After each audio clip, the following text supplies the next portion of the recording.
Welcome. We're so happy that you're here, and we're going to get started with a warm-up activity.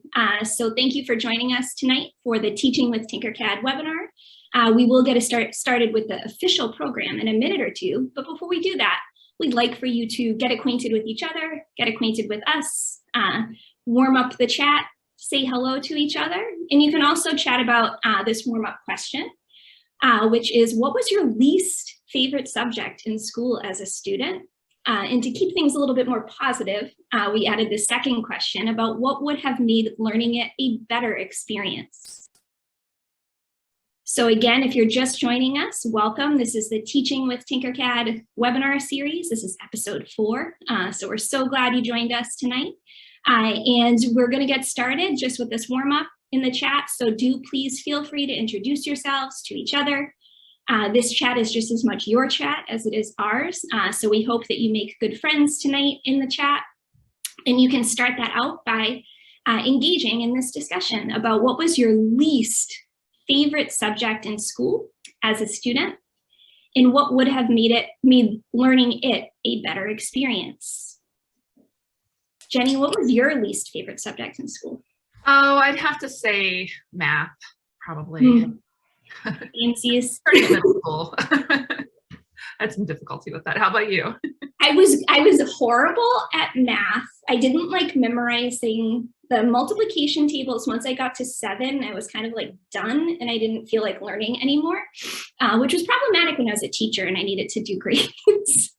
But once I got to geometry, I actually did like math. So I didn't realize then that I had a future in shapes. But I did like geometry, and one of the things that I liked about geometry is it had some context to it.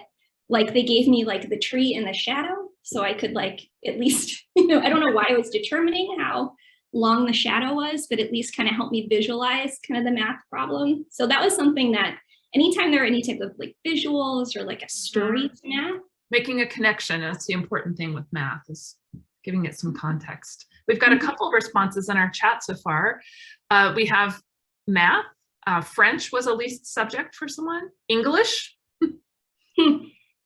hard to visualize math, yeah, a couple of those. I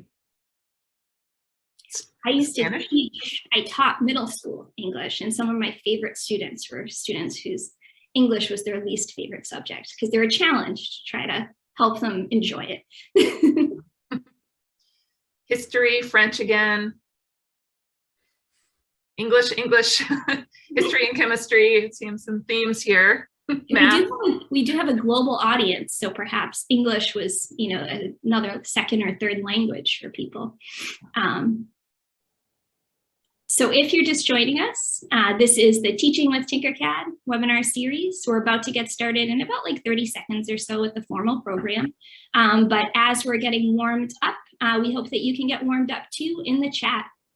So we're discussing right now what was your least favorite subject in school as a student, and what would have made learning it a better experience. Jenny, any thoughts on that second question in the chat? Project-based learning was suggested as a way to help math be a better subject. I wonder if maybe that's why we asked this question. Yeah. Immersive projects for social studies. Hands-on immersive projects, that applies to lots of subjects, doesn't it? Math and science. Opportunities for hands-on activities and group projects would have made it a better experience. Well, if our participants are saying that already, maybe it's time to get started and to introduce our topic for tonight. So again, if you're just joining us, welcome. We're so happy that you're here. This is the 4th episode of the Teaching with Tinkercad webinar series this season. Our topic for tonight is interdisciplinary PBL, better known as project-based learning. And we're thinking about ways that we can connect across subjects and maybe make learning more engaging for students. Maybe if math isn't their favorite subject, but if you could incorporate English or history into it, that might help. And we also hope that you choose to integrate Tinkercad as well. So my name is Kellyanne Mahoney. I'm a youth program specialist at Autodesk. I was actually a teacher in the Boston Public Schools for 13 years. prior to joining Autodesk, while 4 years ago now. I'm a National Board Certified teacher. I also want to introduce my trusty co-host, Jenny. Jenny, do you want to say hello? Sure. Hi, everyone. I'm Jenny Fennell. I'm Content Development Manager for Youth on the education team here at Autodesk. Thanks for joining us. Thank you, Jenny. So we do hope that you stay connected with us even after this episode. You can connect with us on social. We're on Twitter, we're on Instagram, we're at Tinkercad, at Instructables, and you can also reach us at Autodesk EDU. And do please feel free to even share your thoughts and your comments over social, even this evening, using the hashtag #TinkerTogether. I'm so excited about our guests tonight. So we're going to be joined by Shayna Holloway, who is an early childhood educator who's now the innovation manager at the Timothy Smith Network. We are also joined by a dynamic duo of interdisciplinary teachers, Sarah Rahman, who is the program and technology manager at the 49ers STEM Leadership Institute, and Michelle Scilingo, who's a middle school science teacher, and she's also works with Sarah at the 49ers STEM Leadership Institute in the Santa Clara, California Unified School District. So how to participate? We hope that this is as much of a lively two-way conversation as possible. So do please keep introducing yourselves to each other in the chat, connecting with one another. I am personally not offended if you're engaged in a really interesting conversation in the chat and maybe aren't paying attention to my presentation. It's okay.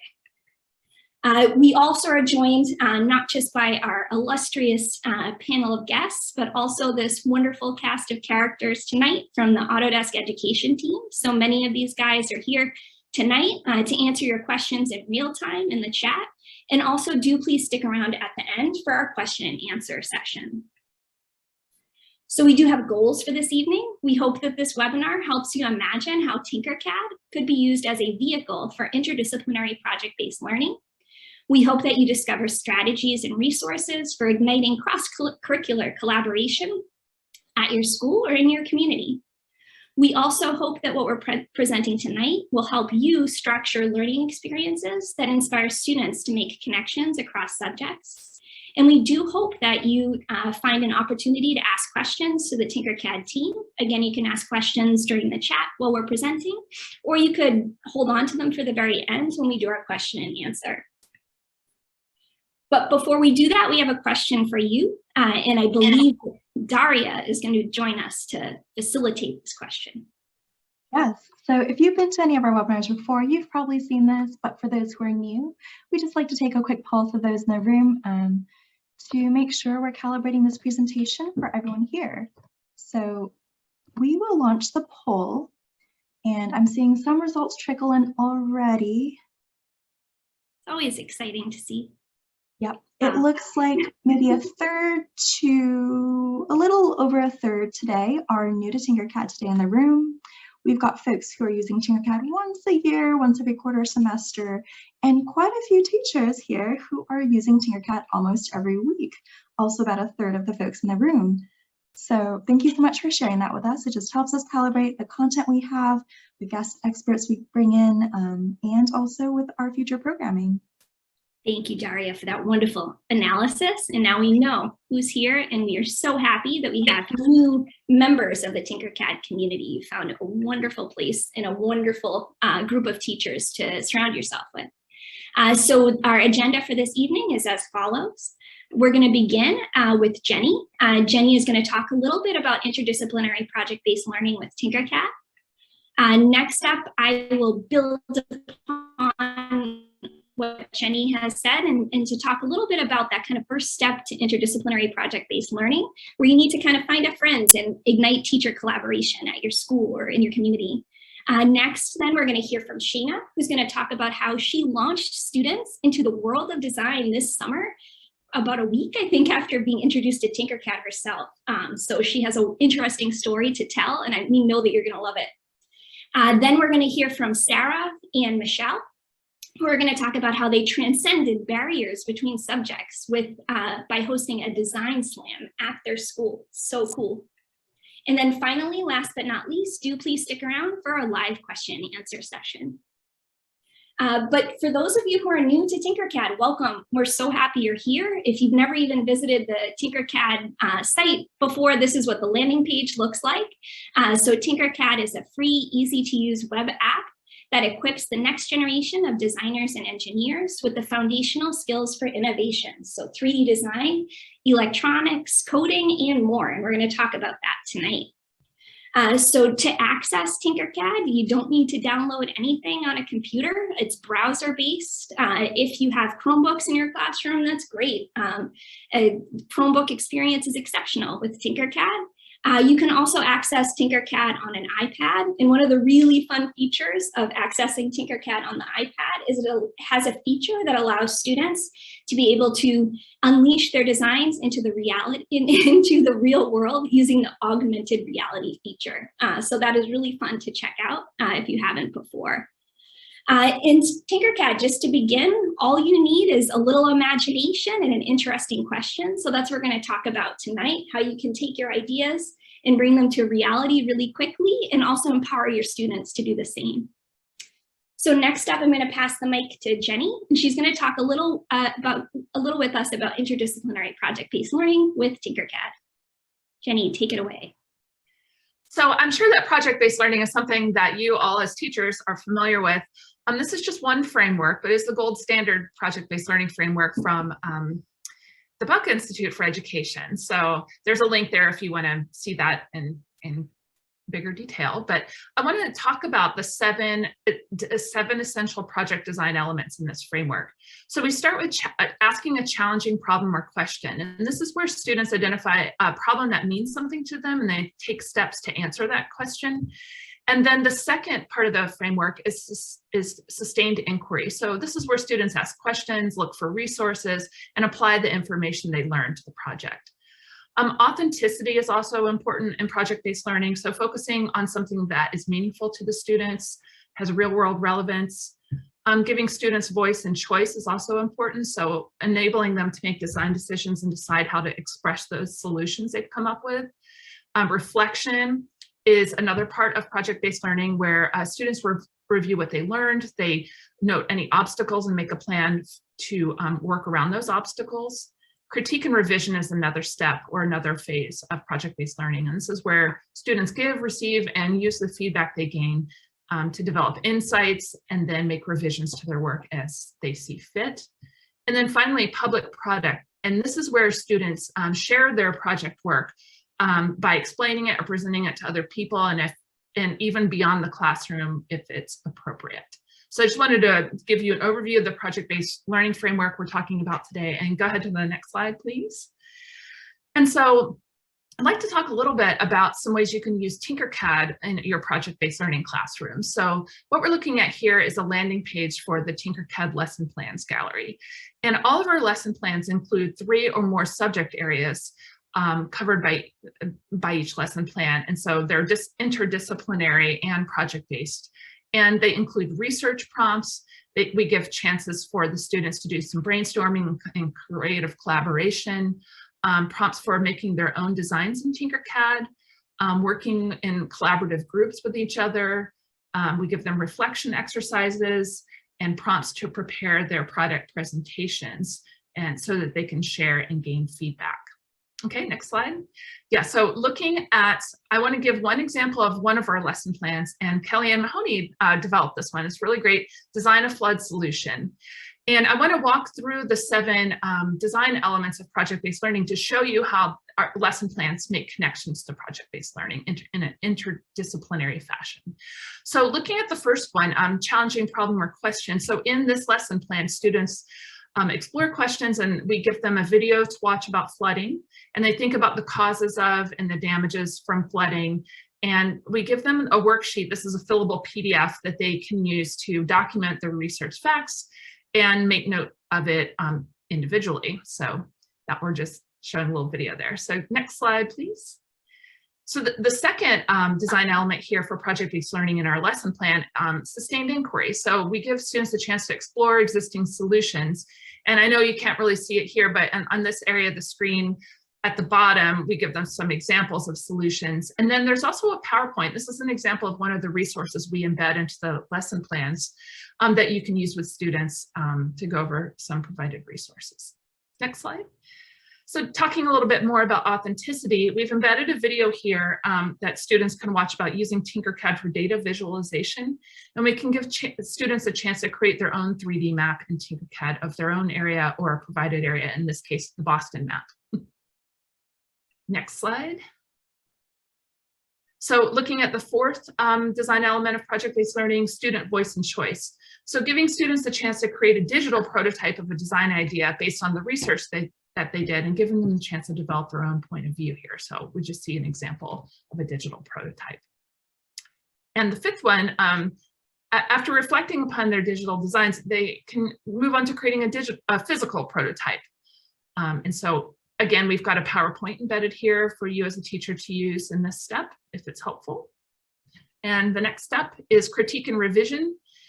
So this is where students can refer to this is a document that we provide as part of the lesson plan, the design critique protocol PDF. And again, this is a fillable document that students can use to solicit peer feedback and make revisions accordingly.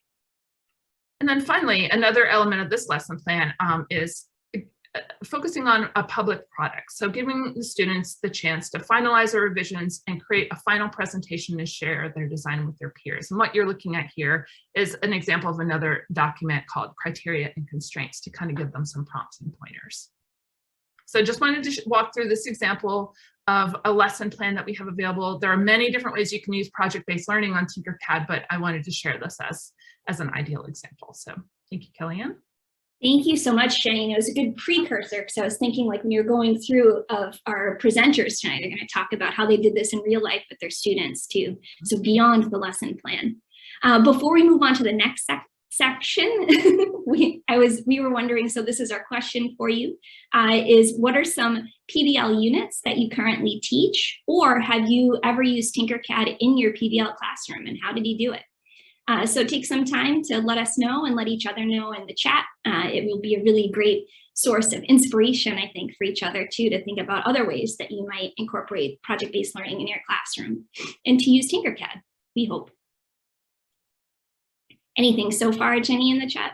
Yeah, the California missions lesson. It's a really cool one. I've seen some photos of teachers doing that in the past and incorporating 3D printing as well, which is really cool. Explore lesson boat keel designs. Oh, cool. Robotics, force, and motion. Nice. Students create a gecko trap to catch and release geckos from our design lab. Wow. Well, that's exciting. Oh, there's a lot of examples. As an art teacher, all of our projects are PBL, but using Tinkercad helps them visualize the world differently. Very cool. All right, well, I feel like I could listen to these forever, but do please keep sharing with each other and please continue lighting up the chat. And while you do so, I'm going to be talking a little bit now about how you might ignite teacher collaboration, which is kind of important if you're trying to teach something interdisciplinarily at your school. So Jenny talked about some ingredients to project-based learning. I just wanted to introduce another that's kind of more of a strategy too, to kind of get teachers working together through the idea of generative topics. So generative topics are central to one or more domains or disciplines. They're interesting to students. They are interesting to the teacher, which is also super important. They're also accessible. And they offer multiple opportunities to make connections across subjects. So that's one ingredient. In building upon that ingredient of generative topics, there's also essential questions. And sometimes, you know, amongst teachers, you might find an essential question that actually cuts across many different subjects that students are studying. So one interesting topic is fairness and measurement, which you can see could, you know, apply to English. It could apply to history or social studies. It could apply even to English, especially if you pair it with an interesting essential question, like how can we balance efficiency and fairness in dividing resources, which is actually also an interesting computer science question too. Another example of a topic that is generative and exciting is design thinking, which also integrates interdisciplinary skills such as research, writing, interviewing, collaboration, presentation. And you can start off with a very simple essential question, like what can you do to address big problems? And unfortunately, there's a lot to choose from now. So get students now started on that. In terms of thinking about like an accessible, project to begin with, one that I really love to start out with, even, with adults or with students, is the idea of a cake, because most people at some point in time have made a cake. I'm sure they've enjoyed a cake at some point, and they maybe have even decorated a cake. So it makes it a little bit easier to kind of bring it into the digital design realm when you are designing something that you've made before in real life. So if I were to use this challenge, maybe in like a professional development that I was leading at my school, I could use a prompt like this. So who is the person that most inspired you to pursue the subject that you teach? Design a cake that honors that person and tells a story of how they helped spark your passion. This type of question is, it's accessible. It also invites your colleagues to tell stories through their designs. And it also is a way for you as someone who's trying to facilitate project-based learning and interdisciplinary collaboration at your school to learn more about your colleagues and to learn about what really makes their hearts sing, which I think is kind of the first step to teaching someone something. You could also take this prompt and you could apply it to students as well. You might give them, a list of STEM heroes and have them conduct research on one of these STEM heroes that interest them and make a cake to celebrate them and honor them and tell their story through the details of the cake that they create. And it's a way for them to show research in an interesting way. You could also adapt this prompt. Maybe it's not a cake. Maybe you want to actually 3D print something and you could change it up and make it a cake topper as well that might be more conducive to 3D printing. But you want to begin with just a quick demo. And this is again, a cake is an easy way to do a quick demo. In Tinkercad, in just a few minutes, you can go through some of the basic moves that you need to get started. So placing a shape, moving a shape, rotating it, changing its size, aligning, 2 or more shapes and grouping them together. So really quickly, this is how you would get started in Tinkercad. So you are just dragging and dropping shapes onto the work plane. So here I've chosen a cylinder. I'm pushing down the white handles to make it smaller. And then sometimes I'm holding the shift key to maintain the proportions. And sometimes I'm letting it go because I want to kind of skew the proportions of the shape. Another way that you can play with the shape is some shapes like the cylinder have these really playful parameters that allow you to smooth things out and change the number of bevels and segments. What you see me doing here is I just did Control D or Command D on my computer. So a lot of the same shortcut keys that you might use just in word processing or making a slideshow, you can also use in Tinkercad. Aligning is something you'll see me doing again. So that was what I was just doing. But right now I'm duplicating that shape. I'm holding that black cone to lift it up the Z axis. I'm going to select all these shapes. And then you see me using the Align tool again to make sure that everything is centered. And then once everything is looking like a cake, I'm going to group it together and I'm going to move it. I'm just using the arrow keys to move it. And then I want to take a slice out of my cake. So I grabbed that roof shape, again, pulling that white handle to change the size. And then you see me rotating here. So those curvy arrows at different axes, you can use to rotate in different directions. And again, using that black cone to lift it, and then using the rotate to rotate it. So you're just kind of grabbing that outer dial if you want to move it in slower increments. And then I turned that shape into a hole. And then I just used the arrow keys to bring it closer to the cake. And then I drew a box around both the shapes and grouped them together. Just like that, you've got a cake with a slice taken out of it. So I'm going to share with you, this is a folder of resources in a moment, and it actually has some slower demonstration. So I did that one really quickly just for the sake of time. But in the folder that I'm about to share with you, there are some slower demonstrations as well. The folder also includes interesting questions that you could use to kind of extend. You know, some kids are going to make this really quickly. Some kids might take a little bit more time. So it's always good to have these kind of extension questions in your back pocket. So how could you make the inside of the cake chocolate, for example?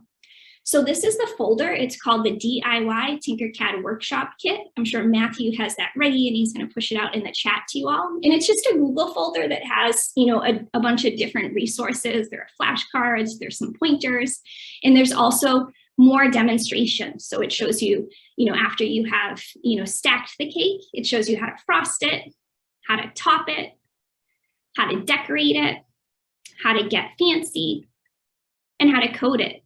So in addition to these kind of mini design challenges that you can do with students, you can also sneak in some important skills that students will need to learn along the way. So there's the work plane tool and the duplicate shortcut and smart duplicate, which is one of my favorite tools. There's the import SVG, there's the shapes library, there's the scribble shape, which I think is my favorite shape.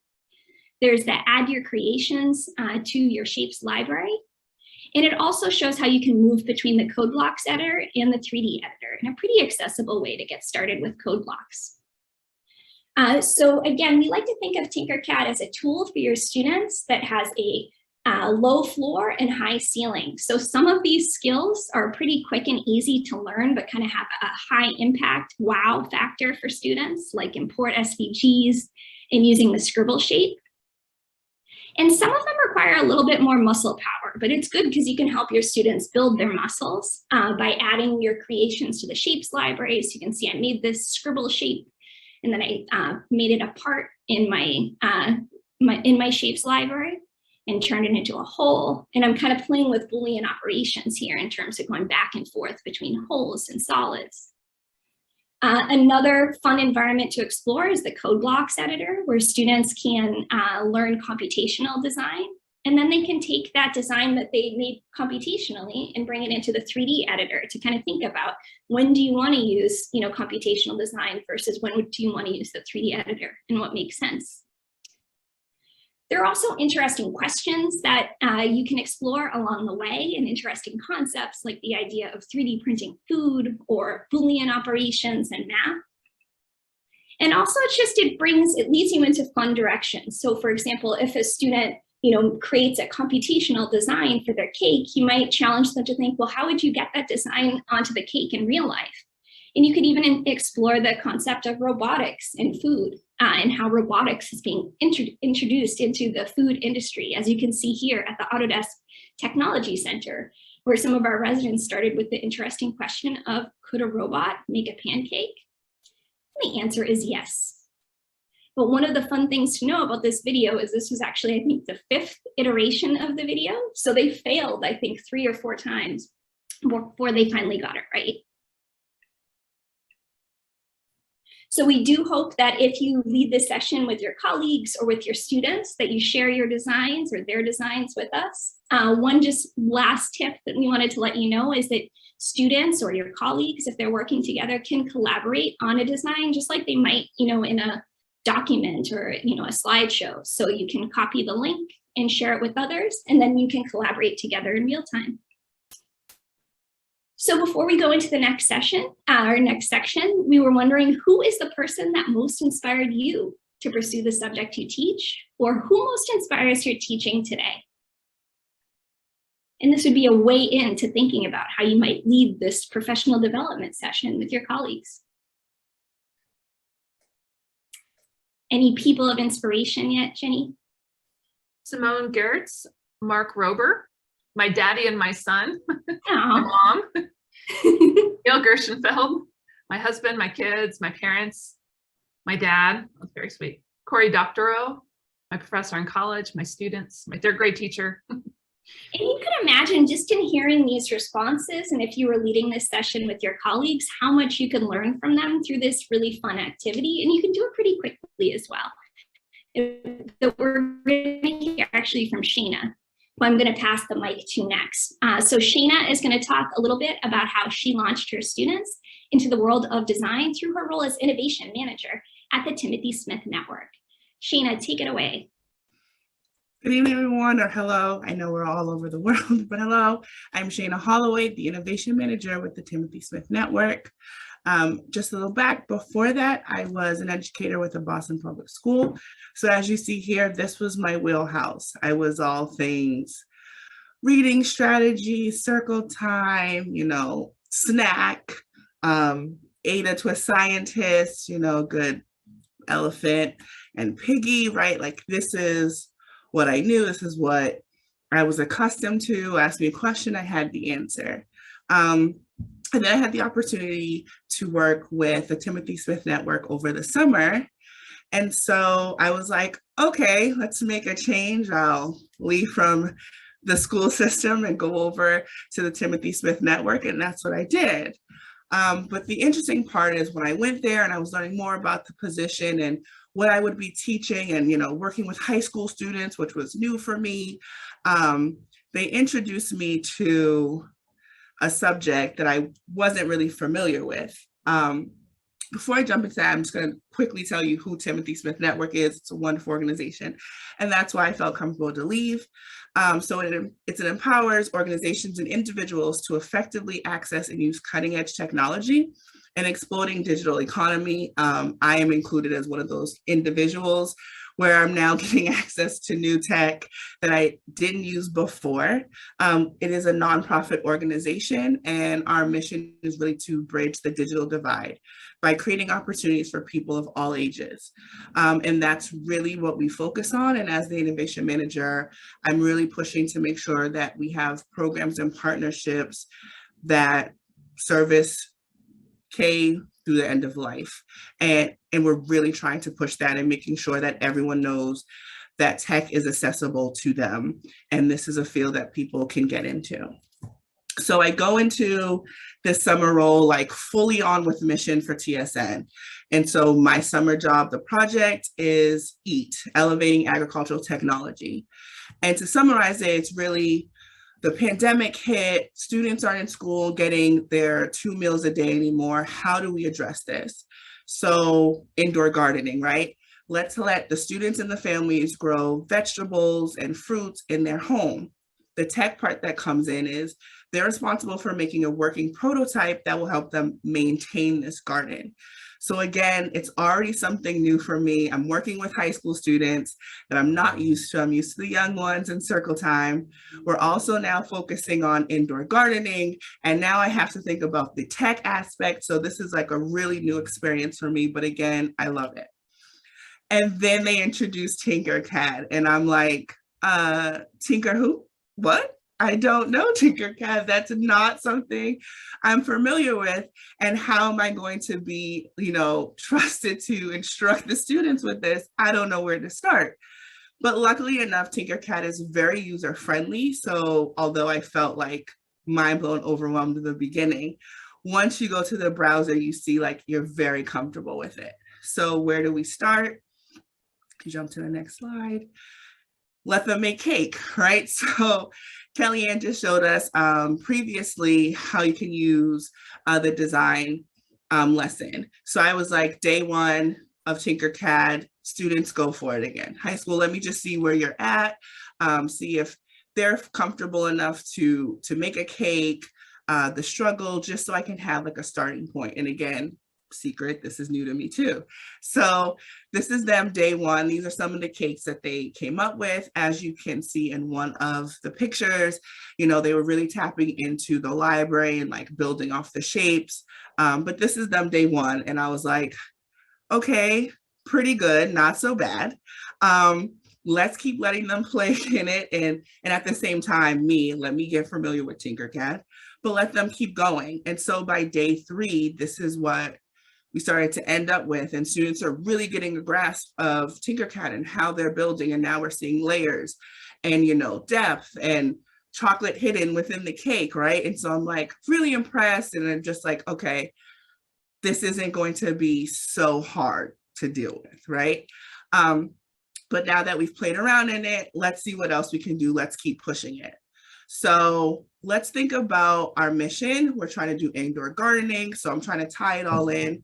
So let's think about traditionally some places we know for growing plants, how you maintain that. So I'm just like, get creative, right? I put them in groups. So now we're working collaboratively. And then this is some of the designs that they came up with.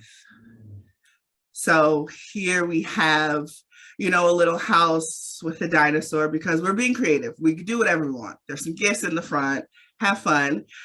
We have a more traditional looking farm that they're like, this will be a great place, we think, to really have a garden. If you go to the next slide, I have two other designs. We learned about hydroponics. So one of the students was like, that would be a great place. I'd love to see something like that. Again, we have a traditional farm. And so I'm like, okay, they're really kind of grasping Tinkercad and just learning how to use it and being comfortable with it. And this isn't me leading them and directing them. This is really me just allowing them to be creative and see what they can come up with. And, you know, tapping in when I need to, if they need assistance. But really, this was like students being like, wow, I can do this on my own, which just speaks to how easy Tinkercad is to get familiar with. And so because we're doing this via, you know, remote because of COVID, I'm thinking, okay, how do I tie this all in? We have to think about the program. How can I use Tinkercad that's going to help solve the solution? So I have the students come up with some of their device ideas. What are you trying to make? What are you hoping your device will look like? So here are some of the device ideas. And they were able to use them, you know, however they wanted to. So I have some drawn ones, some that they did online. If you go to the next slide, there's some more. And we start to break down what those will look like. What do they need? Next slide. Yeah, and there's some more.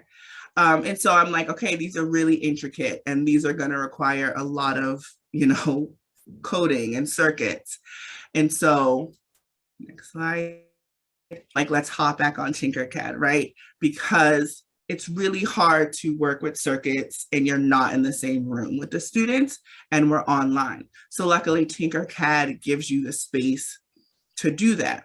So we go back into Tinkercad, students are showing me their breadboards, how they're going to wire them, why it's not working, where did they go wrong? And because we have this great, you know, basically built-in classroom in Tinkercad, we can see what's happening. We can see the code that they're using. We can make the edits with them and go over it without having to physically be in the same space as them, which is great because of right now, you know, we're remote, some of us still, COVID. So we're able to work together and really solve so that students can end up building these working prototypes that they're proud of because these are their creations. And so these are some of the ones we came up with. They ended up having, I can't show you all of the inside because, you know, they're secrets. We don't want you taking their ideas, but these are some of the end results that they worked on. We had these, and again, these are things we worked out through Tinkercad, right? The wiring of it, how this would work, how this whole device would light up and work. And it was really successful and it was awesome to be able to do this through Tinkercad. You can go to the next slide. And so what's next? Our next project coming up is Tech Your Fitness, where now we're addressing health disparities within our community and health concerns. And students will be making, you know, wearable fitness devices. And again, we are still fully remote, but I know now being comfortable working in Tinkercad that I still feel like I can be there helping the students hands-on because I can see all the work and the ideas that they have, and Tinkercad allowed us to do that. And so yeah, it's awesome. So thank you so much. You're awesome, Shayna. And just thinking about how you were able to harness your superpowers as an educator to take on something that maybe you've never done before, but you were able to kind of rely on your confidence and what a great educator you were to take on something new and also to feel comfortable enough to not know all the answers to all the questions. So we celebrate you, and that it was just such a great story. So thank you so much, Shayna, for sharing that with us. Obviously, I'm a little obsessed with an online puzzle game right now, so I thought I'd extend it into my work life as well. So I can tell you how I'm feeling feeling right now in a 5-letter word, but I'm going to keep it to myself. But it begins with an H and ends with a Y. We're wondering just where you are right now, particularly because, you know, a lot of you all are new who are joining us. How are you feeling? So you don't have to tell us in 5 letters, but if you want to, it is a fun challenge. Any feelings so far, Jenny? Yeah, my favorite one so far is XITED. Oh, that is creative. Creativity Yeah. within constraints. A lot of people are saying great and happy. Keen is another one. Eager, that's a good one. What was the last one? Sorry. Eager. Oh, eager. Yeah. You guys are good. I think you might beat me in this online puzzle game that I've been kind of obsessed with, and actually doing it in other languages. Oh, me too. Me too. I play in Spanish too. All right, so keep telling us how you're feeling, but I feel like we need to move to our next section, next section, which I'm really excited about, where we're gonna hear from Michelle and Sarah, who are gonna talk about how they structured, because sometimes you think like, okay, I have an idea, I maybe have some friends at my school that we can, you know, collaborate on the project, but then how can we structure it in a way that makes sense for students and any other collaborators that we, you know, want to involve in the project. So Sarah, Michelle, take it away. Hi, everyone. Thanks for having us. We'll start like at the beginning, way back in the beginning. So we'll kind of give you some background information. So on our slide, you see 49ers STEM Leadership Institute is a unique program at Santa Clara Unified School District. It provides multi-year, year-round STEM opportunities and supports. We make sure that Santa Clara Unified students will develop mastery in STEM subjects, build leadership skills that prepare them for college and empower them to become really well-rounded leaders of the future. So if you see here, we usually take 60 students each year, 300 hours outside of class, and some of the content that we teach outside of the class hours are robotics, programming, computer-aided design. That's where you guys come in, engineering design, science fair, and math competitions. We are very lucky in the middle school as well as the high school. So this is a cohort program that runs from 7th grade all the way to 12th grade. So we're really lucky because we have some great maker space, and we have 3D printers, laser cutters, digital cutters, CNC routers, and many other digital fabrication tools that give the students real authentic experiences. And we're very thankful to our partners who are 49ers EDU, Chevron, Santa Clara Unified School District, of course, and Silicon Valley Education Foundation. So here you can kind of see some of the pictures of our students working in the digital fabrication lab. And so they're exposed to the state-of-the-art equipment that we're so lucky to have. They use all this equipment in real life situations. We give them projects over the course of 6 years. So over here, you can see some of our kids using Tinkercad. And then on the right-hand side, that's MakerMart. And I'll tell you about MakerMart in a little bit. Next picture is first Lego League, and then some of the kids are using the drill press. So I was going to tell you about MakerMart a little bit because that kind of brings us into our project that we did. So so we were running MakerMart, and it's an in-house track. And by in-house, I say that we made this up. Okay, that was just a fancy way of saying it. So when Maker Faire closed down its doors, we had to pivot, and we came up with MakerMart, where students create products from start to finish. And then ultimately they sell their products at a local fair, you know, having that authentic audience. It's a great track because it teaches a lot of real world skills. And so it starts with like understanding the consumer, understanding who the product caters to, right? Time management skills are embedded in. We also make them, you know, work with Gantt charts, make sure that they know how to market, right? And of course, use all the engineering design process and use a laser cutter, vinyl cutter, and 3D printer. So why am I telling you about Maker Mart. Well, so when COVID hit in 2020, we had to pivot, but we needed a track that was equally challenging for our students as well as provided the same skills that they needed to learn. And that's where our project came along. So I think it's a slide before that, before this one. I kind of spoke too long. All right, so I will pass it over to Michelle. Go ahead. So as we were thinking and trying to figure out what we were going to do, we kind of came about with changing Maker Mart into Make It Green. We were looking around and we ran into Instructables, and we saw that for the middle school level, which is the level that we were working with, they had something already done for us.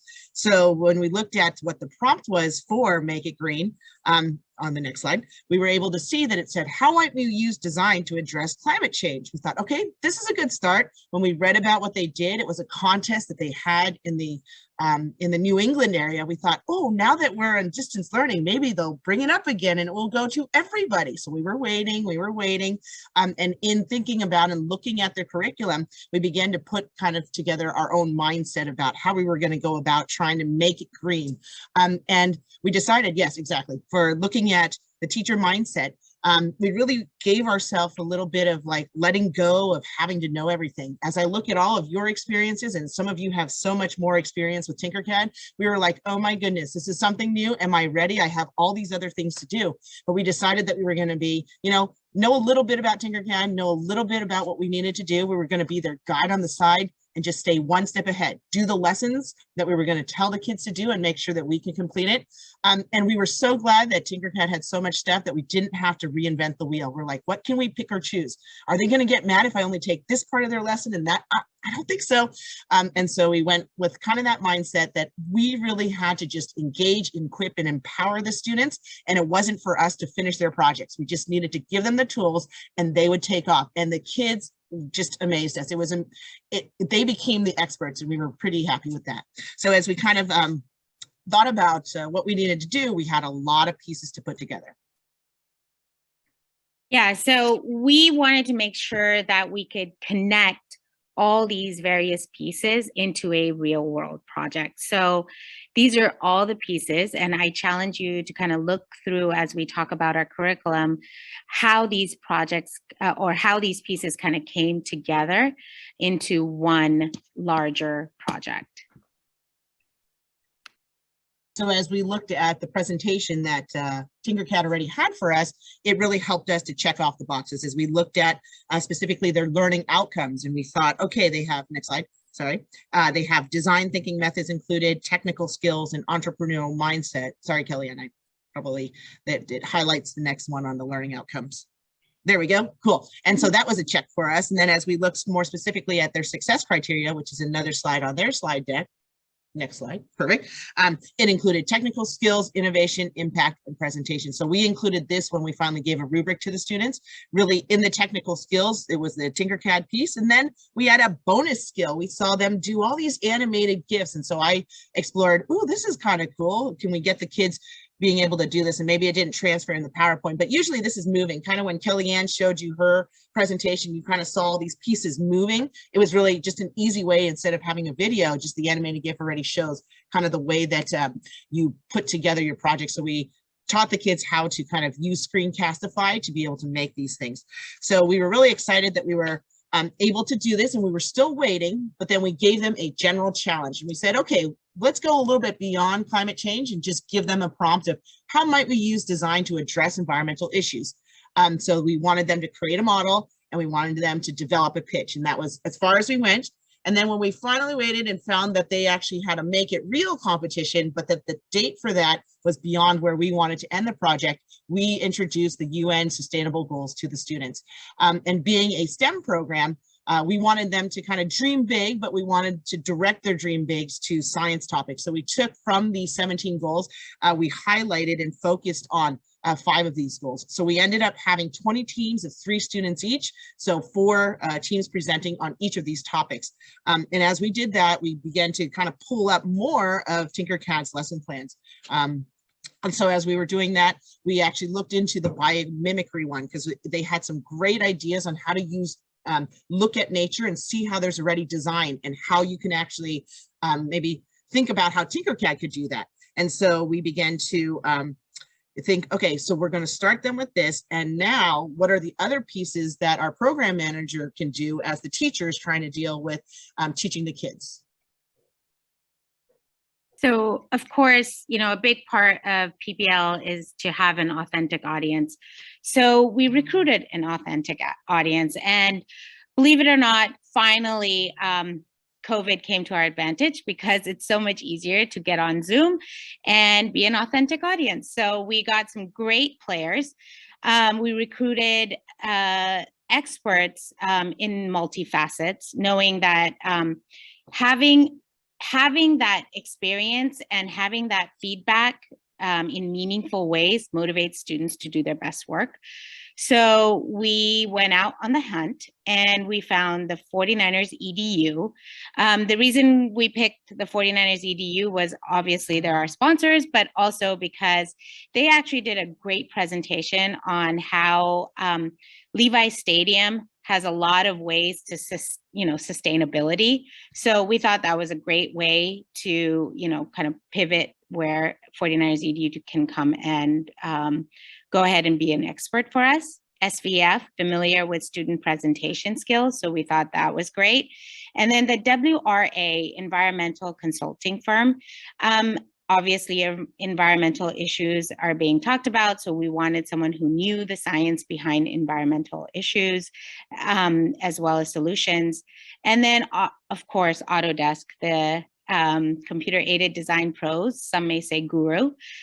So we thought we were, I lost my train of thought. So we were really excited because the kids were excited when we told them who our audience was going to be, and it just went a level up. So next.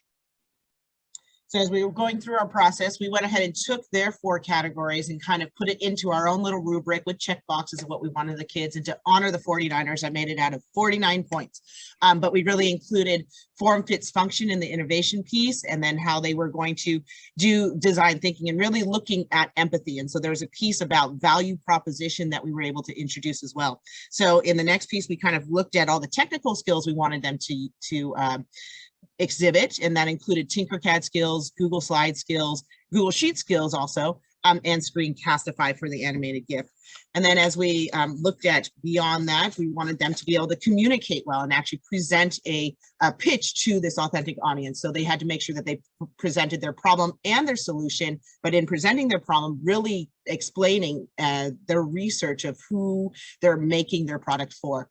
And so as we show the solution piece, we also incorporated their presentation skills, because you're going to present to adults. So just like us, I talked to them just this week saying, oh my goodness, I'm so nervous to present at this webinar, and I can only imagine what it's like for you guys, but know that we as teachers,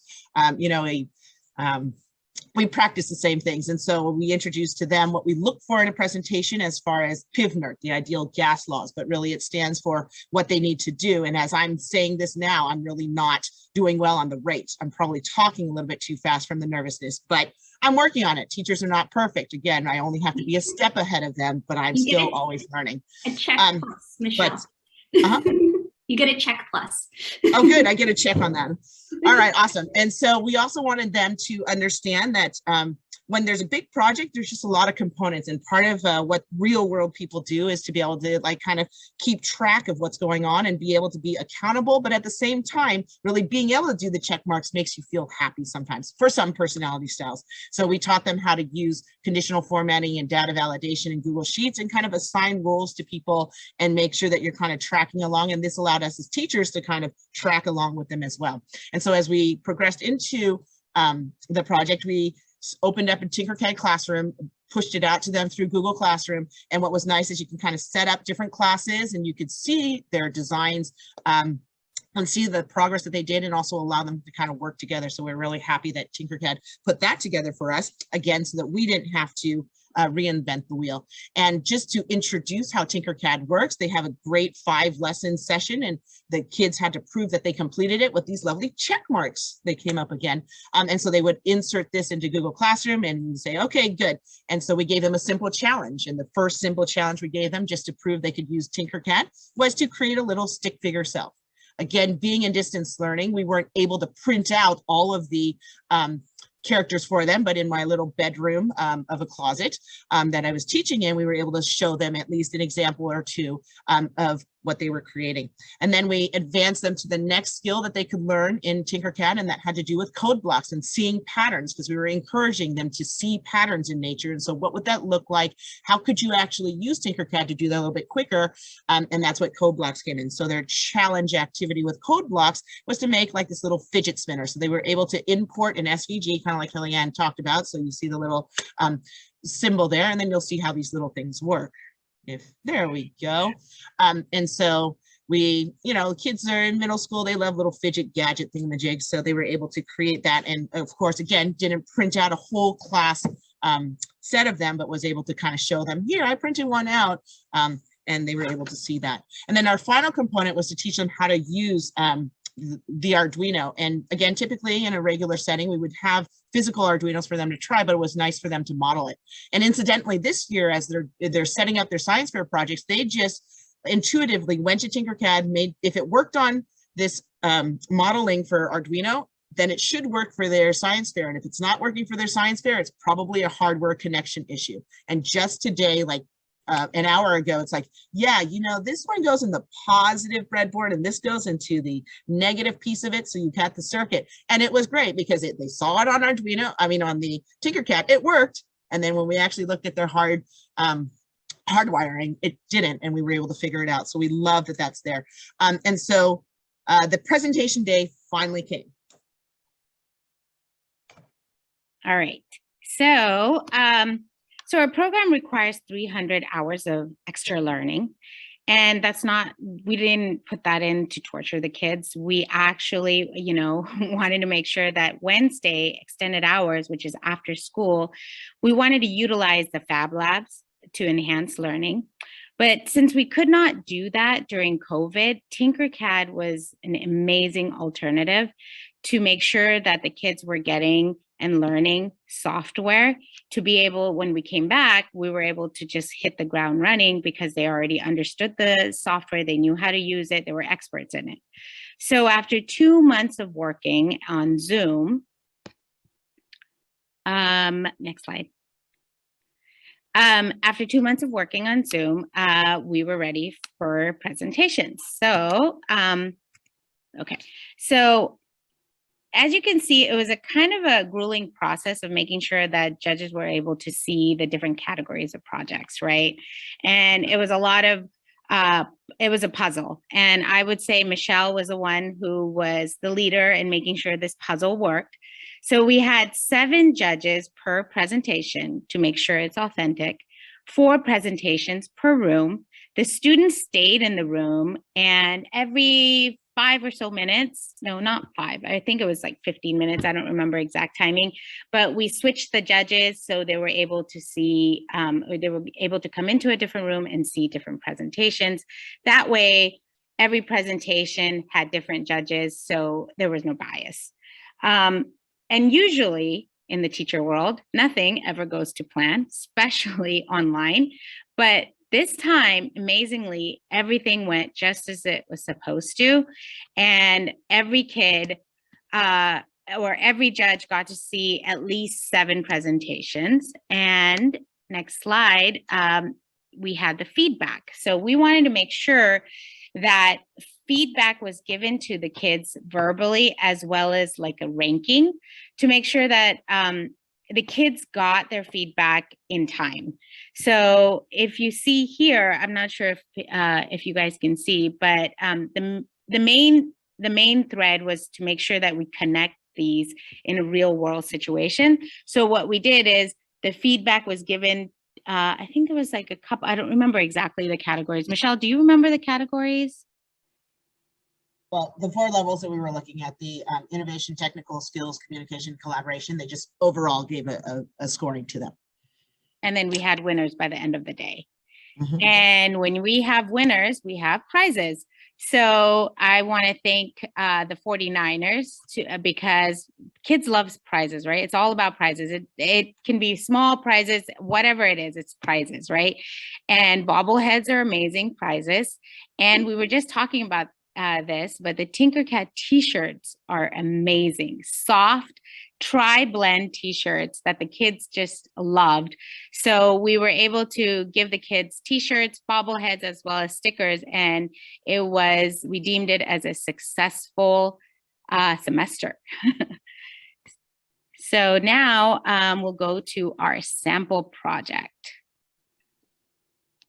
Hi, this is our Make It Green presentation. Our project goal is to improve wind energy and wind turbines for people living in the state of Nebraska. Do you want to support alternative energy, but you don't like the effect windmills have on the landscape and on wildlife? Wind energy is a good way to get energy without hurting the earth, but it can be dangerous for workers and for birds. Our windmill can fix all these problems. Our slogan is safer for people, safer for animals, safer for earth. We did some background research to find out the problems that we should focus on fixing and other information that will be useful in this project. We found out that birds and bats are killed often by the windmills. Also, we realized windmills are very dangerous to fix due to the height and speed. The only way to get up there and fix is the ladder. Lastly, we found out some ideas that will be used in our project, like product information and about the products that we consider using. Now we're going to tell you a little bit about each of our individual designs. Mine is the maintenance cart. Our maintenance cart is kind of like an open elevator, and its main purpose is to make sure that workers don't have to go up a very tall ladder to get to the top of the windmill. It works with a motor and counterweight, which makes it much more energy efficient. The maintenance cart will use about 10 kWh a day, and the turbine can produce more than 1,000. The next component I will be talking about is the proximity sensor. Each proximity sensor will include 2 ultrasonic sensors, one on either side of the windmill. Other parts include an Arduino, a breadboard, batteries, a microphone, and a webcam. So how this will work is that the ultrasonic sensor at the front will detect birds in a 15-feet radius, the webcam will detect birds using a programmed system, and the microphone will listen for bird cries. Once 2 out of 3 of these parts have detected birds, the windmill motor will temporarily stop turning. The ultrasonic sensor on the other side of the windmill will make sure that the birds have passed a 15-feet radius before the windmill restarts. So we thought we should have a light that can warn not only birds, but any other flying organisms. Attaching the light to each end of the windmill seemed to be the best appealing and shown to birds. We decided to use LED lights because they are the most safe light that can be used. We also decided to use the color white because birds recognize the color white as caution and danger. The LED light will mainly be made out of Arduino and breadboard. Once the light works, the lights will blink every second to warn the birds or any other organisms that are coming near the windmill. The last step in the project was to put all of our pieces together into a final model that fixed all of the problems that we found in our research. So this is the code for how we did it and how we put together the base with 2 blades. And then this is our final design.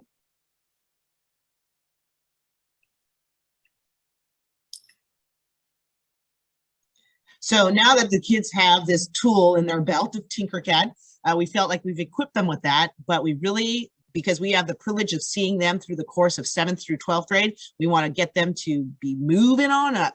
And so we were excited that in January, it said, there was this article that I saw, how to level up from Tinkercad to Fusion 360, and Fusion 360 now has an online platform. So we've now registered them all for Fusion 360, and we're looking forward to me running off and trying to figure out one step ahead of them to figure out how to now empower them with an even greater tool to be able to dream big and to hopefully change the world. Thanks for letting us share with you today. Well, I'm not surprised that you work with the 49ers, given all the finesse that you all are showing right now in giving a presentation. And also, I think you have kids at school too as well. So that was amazing. So much inspiration and also practical know-how that is, I feel like, teachers can take to the classroom tomorrow to start thinking about how they might organize something like this at their school. So thank you so much, Michelle and Sarah. That was awesome. So as we are transitioning into our question and answer, we're wondering if you might share with us some places share with each other some places where you go to discover resources or inspiration when you are planning a new project. And as you are doing that, I know that we have one more question from Daria that she wanted to push out to you before we move into the question and answer. So Daria, take it away. Of course. So thank you so much for joining us with these presentations. Similar to how we started, we'd love to take a pulse of the room today now that you've heard some of our ideas for PBL implementation in the classroom. So the question now is, how likely are you to try something you learned in today's webinar? And the options are very likely, somewhat likely, I'm not sure, unlikely, and very unlikely. So let us know so we can, provide you with really relevant content. And so far I'm seeing that almost everyone here is super likely or somewhat likely to try something from today. So thank you for a wonderful presentation. Thank you, Daria, for asking that question, because it's always great to learn more about you as well. So as Michelle had talked about earlier, we do have a wonderful resource that Jenny has heroically put together to show students and teachers alike how you might, when you're ready, so particularly when students are 13 or older, how they might level up from Tinkercad to Fusion 360. So there are there's a playlist on YouTube that has, it's one set of videos that's just kind of quick tips and strategies to how to transition your students from Tinkercad to Fusion 360. And there's also a really fun project where you start designing a helmet in Tinkercad, and then you move it into Fusion 360 to, add some more organic shapes to the design, to apply materials and render it, to give a cool background to it. So super fun. You can find it on the Tinkercad blog. And the practice project also includes a downloadable PDF with a step-by-step guide.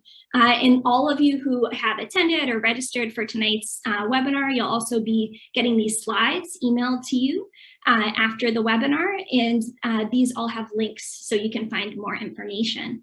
So we do hope that you stay connected with us. You can connect with us at the Tinkercad forum. You can read the Tinkercad blog. You can check us out on Twitter, connect with us on Instagram. And even if you want to email us, there's an email, so tinkercadlearning@autodesk.com. So we do hope that you continue to join us for these webinars. We have 2 more this season. So we're going to be doing one in February and one in March. So we hope that you join us again. To congratulate you and to celebrate you for joining tonight. We wish we could give you more, but right now we can give you the certificate. So do look out for that email with the slideshow, because that folder also has a certificate for you. So particularly if you're using this as part of your professional development, this verifies that you attended. So do please check that out. So we're going to move on to the live Q&A. But before we do that, just one more question to let us know how we can best support you in your Tinkercad, your Teaching with Tinkercad journey. So do please continue sharing all of your responses to these questions in the chat as we move on to the question and answer. So I'm going to stop sharing my screen, and we're already in gallery mode, so that's exciting. And Jenny, any questions so far? I'm not seeing anything that we haven't answered in the Q&A yet. There were some technical questions that Christian went through and answered. I wanted to, oh, go ahead. Yeah, for the benefit of some of the folks who might be watching on demand later, would it be helpful for us to go through some of the maybe more applicable questions in the Q&A? Sure. Someone asked about whether there's curricula for the circuits content, not just a lesson, but an arc of 5 or more lessons. And we recently put some microbit content on our website, and you can find that at tinkercad.com/learn/circuits/lessons. Someone asked a question about what happens to a circuit I've worked on when the collaboration link goes missing. And the answer was, you can find the collaboration link in the design you own via send to or invite people, or you can also regenerate one there. Let's see if there's anything else here. I'm seeing in the chat, do we have Tinkercad training for teachers and anything over the summer, maybe in person? Say we will probably continue to have webinars. If you want, you can email tinkercadlearning@autodesk.com to figure out more information about what might be going on. I don't know that we have any plans right now, but we're always happy to hear from you and respond. And there's also that folder. So that DIY Tinkercad workshop kit is something that you can use to learn Tinkercad yourself. And there's also all types of resources. There's a slideshow. There is narrated demonstration videos that you can use, and you can just mute me and you can talk over it yourself. So we do hope that other educators feel empowered to teach each other Tinkercad. And several people did ask about whether or not the videos are available. And yes, as Kellyanne said, we will be sending a link to the deck and to the recorded videos, or the recorded video from this evening. Let's see if there's any other new questions. There's an unanswered question in the Q&A box from Greg M. This might be a little bit off topic, but I was interested in how you guys are demonstrating value to stakeholders such as industry partners. Is this corporate social responsibility for them or a development opportunity for their staff? Matthew, I don't think we work with any corporate stakeholders either on the Tinkercad or Instructable side. Is that correct? Occasionally we do contests with other people, but I don't know that we do outside of that much. With that said, though, we do plan to have a series of 2 webinars, like Kellyanne mentioned, in February and March, focused on those career connections. So February, Jenny will be hosting a career panel with some experts from industry to better connect students using the tools such as Tinkercad or Fusion 360 with potential jobs that they can explore or skill sets. And then our March webinar, Kellyanne, I believe you're leading that one. It's on entrepreneurship and connections to what you can do and make, and how do you turn that into a commercially viable idea through Tinkercad? And that will also include an industry professional as well. And we do, in Boston, we like to, work with the teachers that we work with in Boston to connect them with industry professionals in some of the industries that we work with. So like architecture, engineering, and construction. So just similar to what Sarah and Michelle had presented, they looked around, in their community, and they found, there's always, I find in the work that I do, and even when I was a teacher, that industry partners in these fields, particularly like engineering, architecture, manufacturing, are all very interested in meeting you and meeting your students because they're in need of hiring them in the future. So do follow Michelle and Sarah's example too of kind of looking around in your community to find resources. Mm-hmm. And Shayna, we do have a question for you. How did you learn the breadboard content so quickly? Great question. It's a secret. I'm just kidding. No, I was able to have some great summer interns. So we, again, TSN's mission, we really want to be making sure we're bridging the digital divide and really working with people within our community. So I did have summer interns who that was their jam. So I kind of relinquished that and was like, hey, Arduino breadboards, go for it. I was slightly familiar, so I felt comfortable enough. But again, it wasn't just me taking over. Mm-hmm. Great. Here's a good question. What are your 3 suggestions that you could employ to create vibrant, conducive, innovative classroom atmosphere? Who wants to tackle that one? 3 suggestions for having an innovative classroom atmosphere. We've got some expert superstar teachers still with us. So what do you think? I would say first, just letting everyone know, definitely safe space, right? Innovation, there's no wrong answer in innovation. Throw something on the wall, see what sticks, put your ideas out there. And then also just seeing what students have in mind already, right? A lot of times students are waiting for you to kind of lead, but if you're go for it, there's no limits, just let me see what you come up with. That right there, sparking them to just be creative really helps set the atmosphere for people to just come up with all ideas.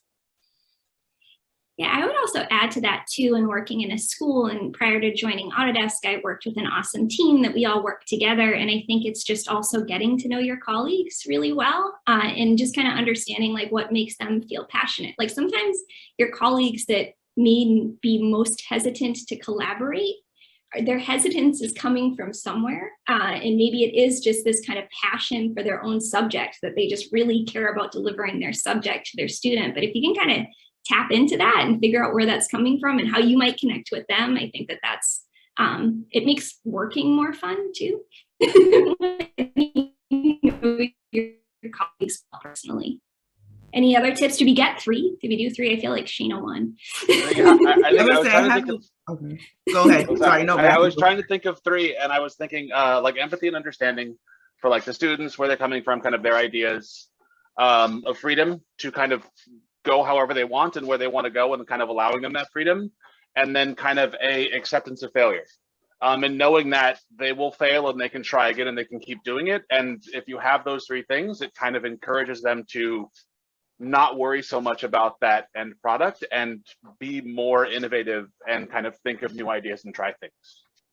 Yeah. And I'd also say, I think you're already creating that space by asking, right? Like the fact that that's even on your radar to say, like, how can I do this, is the start, right? Because like you needed some, like everybody needs someone to start that conversation. So you're already on your way there. Okay, we have time for a couple more questions. They're kind of coming in. I'm here. Okay. Any plans on adding DigiSpark to Tinkercad circuits? It's much cheaper and runs the same Arduino code. We also use it for combined lessons with electronics, and then students design enclosures for the electronics. We finally have a Christian question, I believe. Can you repeat it? I was typing. Sure. Yeah. Any plans on adding DigiSpark to Tinkercad circuits? No plans, but we are constantly taking requests for components. We are pretty selective when we add components to the Tinkercad circuits editor, because we don't want to have too many. We want it to be approachable for all ages and approachable for all skill sets, I should say. And so we don't want to inundate the components list, but if we think it makes sense and we hear enough about it, we'll add it. Okay. I have another question. How can I get 3rd grade to see value in 3D more than just printing something cool? What advice have we had? I think it's thinking about projects that you already teach that are maybe more hands-on, like diorama projects or like a geometry city, for example, and thinking about not taking away like the working with cardboard or working with your hands, but kind of combining that with the digital design aspect of it, I think is one way to get kids excited about it. Because you don't need to 3D print everything. Like they could design a house and then do like a screen recording of them like walking through the house and giving a tour of what they built, for example. Yeah, I find if you start with the 3D print and like, hey, we're going to model something to print, then that kind of becomes the accepted norm for the students. And by doing other things like Kellyanne suggested, like dioramas and just kind of any project that kind of understanding like the different sizes of like planets in the solar system and those sorts of things, you can start to do things that aren't necessarily printed, but you can visualize in a way that you don't need to have that output. Yeah, I worked on a project with my son, he's a 3rd grader, about the Native Americans here in Napa and some of the things that they're characterized by. And he built the whole the diorama, you know, you do it the traditional way, but you don't have to 3D print the entire project. You know, you can get the key elements and figure out what are the characteristics of those objects and print those and insert them where appropriate. That was something we did that was fun last year. We had a question about any, if we can describe any new upcoming features and circuits.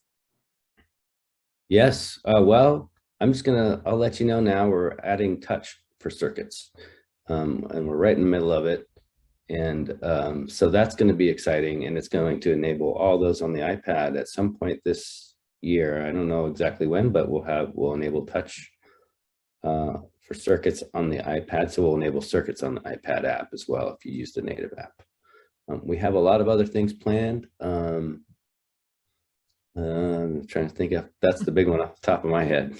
I would say a big release that already happened, so not coming up, but is already live, is also Send to Fusion for circuits. I know some folks may not be aware since we launched it late last year when the holidays were approaching, but for folks who are already teaching with Tinkercad circuits, it's a great way to take, and start with really rudimentary designs with electronics and take that to professional PCB modeling software. Yep, and with that effort, we also added the ability to generate a schematic view and download that as a PDF within the Tinkercad editor. That same schematic goes over to Fusion and you generate the 3D model of your circuit design that you made in Tinkercad. So we're closing that gap. And we have a question about when you would use a 3D design software versus code blocks. Can you give some examples? So 3D design versus code blocks. That's what I was typing when I had to. Oh, okay. I might as well just start here. Code blocks is really beginning to think about code, and it's kind of, it might be better. I haven't introduced that yet to my kids who are now they're 3rd and 4th. I think my son's ready for it now. But code blocks is thinking about code. The one thing about 3D editor is it's for everybody, and it's a lot more free form, and it's, when my kids were using it, it's like drag the shapes. I don't care how many overhangs you're going to make or how much support material I'm going to need or how big this print's going to be. Just get your ideas out and start making something, do what you need, what you know how to do. When you show them a few things on the 3D editor and they can run with it, whereas the code blocks editor is more methodical and takes some thinking ahead. The benefit for code blocks is that you can build an object. We have the snowflake example. You can change one parameter and the whole thing can turn out completely different without having to do too much. So it's the power of code that, allows you to, you let the code run through and see the result, as opposed to more free form designing. One idea that comes to mind that Matthew and I actually worked on together was thinking about, if you're designing a house, which is an easy kind of, first project to do in the 3D editor in Tinkercad, but maybe you're working with middle school students and they're struggling when they're designing the house, that stairs are really hard. So the steps to get into the house. And maybe that's a place where you go into the code blocks editor. So they're not doing the whole house in code blocks, but they might be taking something like, as Christian said, like a set of stairs. If you design it in code blocks, it's very flexible. So you can really quickly change, the rise and the run of the stairs and the width and, the number of stairs really quickly. So, and that's really a great skill to teach students, is to think about when is the best time to use this tool and when is the best time to use this other tool. So. We have time for, go ahead, Christian, sorry. No, I was just saying that's a good example where you wouldn't have to move each stair. You just change one parameter and the stairs will lay out as you want them. Yeah. Do we have time for one more question? No, it's getting kind of late. We're hanging in there, Jenny. One more. Okay, here it is. I started with Tinkercad by getting the kids to go through the starters and lessons, but without a final product to print. I had initial enthusiasm from the kids, but that fizzled. This PBL approach is great, but how do we focus on the skill sets that they need to progress to more complex projects? Good question. It is a good one. Focusing on skills to help kids progress to more complex projects. Can I ask a question? I guess I had a question back, but where did she see it began to fizzle? Or was it the project itself that made it kind of okay, we've done this, I'm done? Was it because it wasn't going to 3D print and so they weren't excited? I guess it kind of, I don't know where in the project they start to fizzle. Yeah, I know that the starters, you're not necessarily creating something that you then... To maybe answer that itself. Yeah. I didn't mean to cut you off, Shayna. My internet is acting weird, so...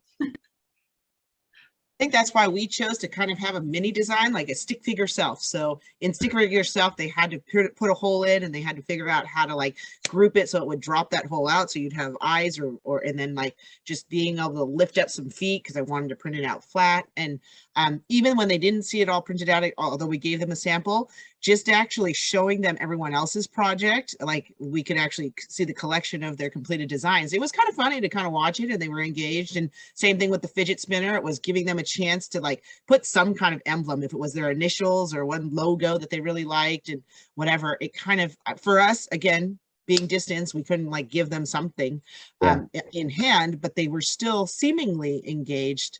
But yeah, it's not, I don't know. Sometimes I'd say sorry, not to cut you off, but the lessons are really good for learning how the application works. Like, it's kind of like the help, like, okay, what happens when I drag a shape out? It goes to the work plan, this kind of thing. How do you move things? What is grouping? How do you carve shapes up and things like that? That's what the lessons are good for. Then you might just engage with your class, to see what they want to do and somehow align it with what you're teaching in the class. Yeah, I'll say I've also found that, especially with Tinkercad, some students are really quick. They kind of speed through all the exercises. They get to the end and they get super bored. I always try to have a couple of slightly harder projects in my back pocket that I can kind of, oh, you're done with that. Oh, cool. Can you go ahead and why don't you go check code blocks out real quick and try to make a bookmark, or like something that's just a little harder than, and just have that ready just in case for those kids who just need that extra bit. And then you can still kind of take those other kids who need a little more time through on their own time.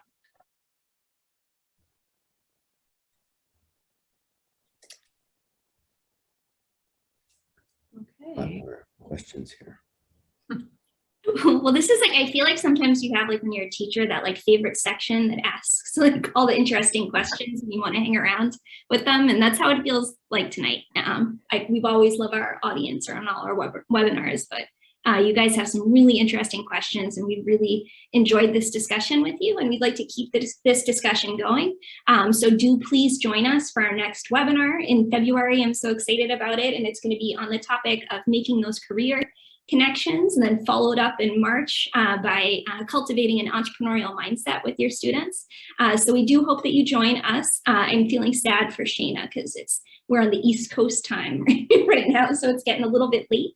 But do please stay connected with us. We're so excited you're here. I just want to give another round of applause, little quiet round of applause. We can do like the the jazz hands for our guests tonight, just for you to bringing your authentic self to the webinar and telling your stories and keeping it real with our teacher audience, and also our wonderful team from Autodesk who's here to answer your questions, and we loved spending time with you tonight. So thank you so much. Take care, and please join us again for the next webinar. And now it's awkward wave time. So whatever you're. Good night, everyone.